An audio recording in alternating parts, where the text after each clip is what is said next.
it's like for me, to take the lazy man's approach would be Michigan wins by 10 to 15 points. Georgia wins by 10 to 15 points. It's chalk. There we go. There's your prediction. And nobody's going to scoff at that or take you down the next day after the game and say, you knucklehead, you don't know what you're doing. But I try to figure out, okay, is there something here that we can latch on to really be ahead of the curve and foresee, envision what's about to happen from an underdog's perspective, and where's the path? And I see the path for Ohio State. I just don't know if I believe in it.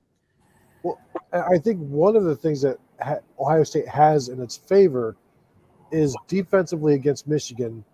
They were trying to do too much individually, and now they've come to this realization, and it's been harped on and just driven into them again, that they just need to do their 111th. Do your job. Don't worry about the guy next to you. Just do your job. And I think against a Georgia offense, that is key.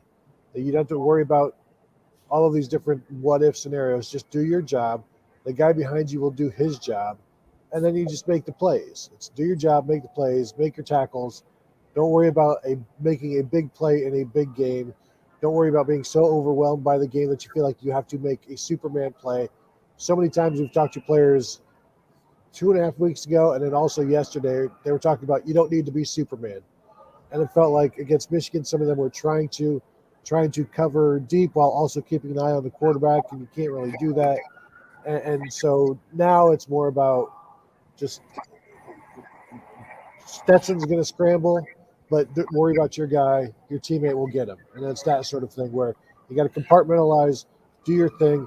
And I think the Michigan game has helped them recalibrate that measurement for themselves.